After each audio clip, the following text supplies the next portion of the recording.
Salamullahi alaikum wa rahmatuhu, chère communauté musulmane. Aujourd'hui, je vous suis venu par cette vidéo pour vous parler d'un saint homme dont d'aucuns ont tendance à ignorer ses valeurs à cause de sa forte humilité, et d'autres ont failli humilier son honneur à cause du calme de ses arrêts. Et pourtant, ce grand homme du nom de Cheikh Seydi El Hadji Malick, dont je suis disciple, est raison d'auguste témoignages que je voudrais rappeler. mbokk yi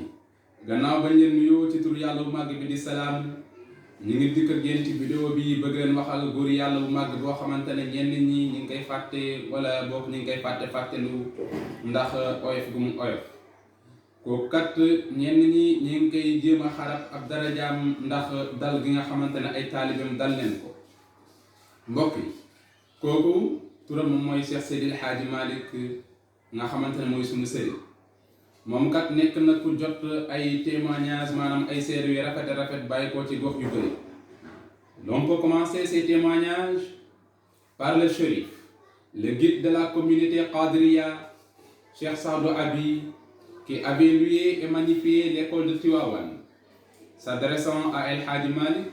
il lui dit: la pédagogie dont tu fais est meilleure, ainsi que le wird que tu pratiques.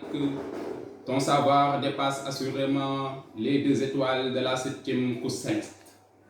Cheikh Saadou Abi moom nga xam ne shérif la nekkoon njiital Qadriya tagg na école Cheikh Seydi El Hadji Malick ca Tivaouane daal di wax ne sa façon jàngale bi yow El Hadji Malick mu fi gën te kat noonu la fi gënee sa wird bii nga jëfandikoo waaye yemu ca nee na ko sa xam-xam dépassé na ñaari biddiw ya nekk ca kaw asamaan yu kawe juróom-ñaari asamaan yu kawe loolu mbir la. L'on peut citer aussi une grande figure de l'islam et de la voie Tidjaniya, El Hadji Abdoulaye Niass, qui avait fait un témoignage éloquent à l'égard de El Hadji Malick.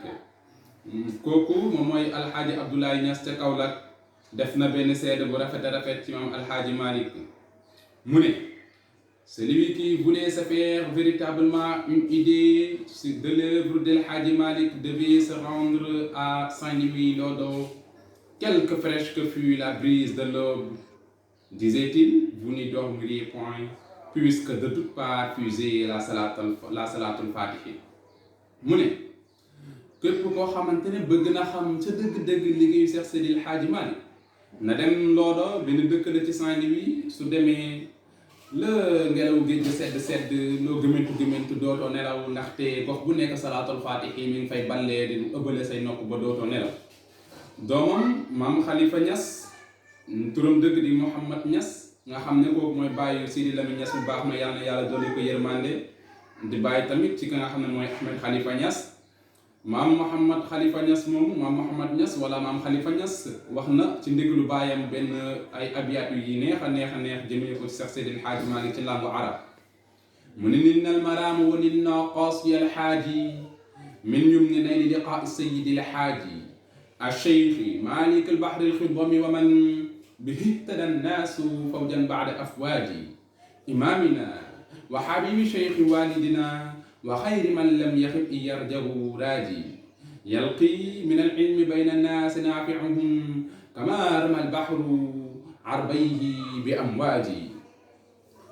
وصى بكورا بتدريس العلوم وإدلاجا بطول قيام بعد إدلاجي maam Mouhamad Khalifa Niass ne Cheikh Seydi El Hadji Malick daal ba ñuy ut suñu mébét ci àdduna bañ ca seet moom lañ ko am ñu ne ko kuy Cheikh Seydi El Hadji Malick mu ne kooku kat moom mooy ki nga xamante ne géej la bu xaayaan bu naat lépp loo bëgg rek da nga ko ca am ñu ne kuy kooku ba tey mu ne kooku mooy suñu njiit mooy soppee Cheikh Seydi Cheikh na Ahmed Tidiane te kat kooku mu may kan mu ne kooku suñu waajur la te képp ko am yaakaar soo ñëwee ci moom faj ko ñu ne kuy Maodo ba tey maam Mouhamad Niass di wax ni Cheikh Seydi El Hadji Malick benn nit koo xamante ne da doon toog di jàngal di sànni ay xeetu xam-xam ci biir nit ñi xam-xam yu leen di jëriñ comme géej ñu muy sànnee ay vaggam ay duusi géej macha allah loolu la maam Khalifa Niass wax ci Cheikh Seydi El Hadji Malick. L'on peut poursuivre toujours les témoignages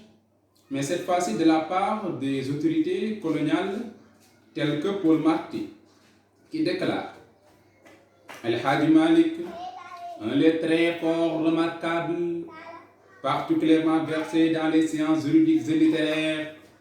dispenser des cours de très haut niveau et de qualité exceptionnelle. Il est le marabout le plus instruit au Sénégal. Fin de citation. Source, études sur l'islam au Sénégal, paru en 1917, page 180. kii tubaab la ci njiitu colonial yi la bokkoon muy Paul Marty moo seede bi ci Seydi El Hadji Malick nen Seydi El Hadji Malick daal nit ku foor la ci wàllu bind ak wax ci wàllu xam-xamu xuruuf te noonu la aayee noonu la fooree ci wàllu xam-xamu atte ak xam-xamu bind ak wax tamit mooy littérature. teg se neen Seydi El Hadji Malick daal mooy koo xamante ne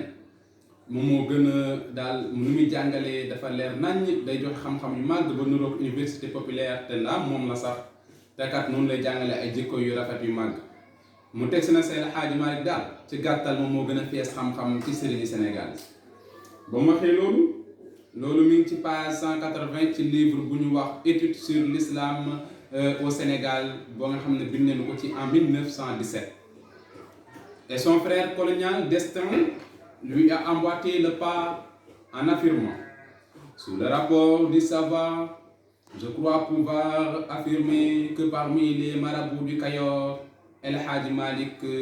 est le plus instruit et mieux à même de rendre clairement ce qu'il a acquis.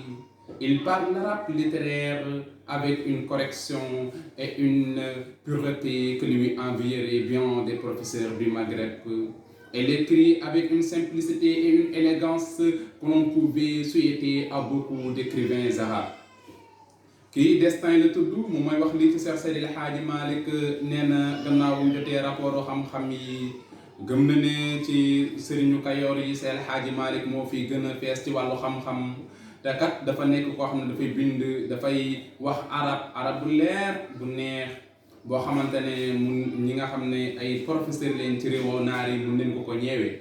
te kat noonu lay bindee arab bu neex tamit boo xamante ne bu oyof la te neex boo xamante ne mun nañ ko yéenee ñi nga xam ne ñoom ñooy bindkatu arab yi. kon mbokk yi lii rek lañ doon indi ci ay témoignages de ay seede yu rafet jëmee ko ci góor gu màgg di Cheikh Seydi El Hadji Malick kon fii la ñu tëjee kàddu yi subhaana rabbika rabbil izzati amma yasifun wa salaamun ala al mursalin walhamdulillahi rabbil alamin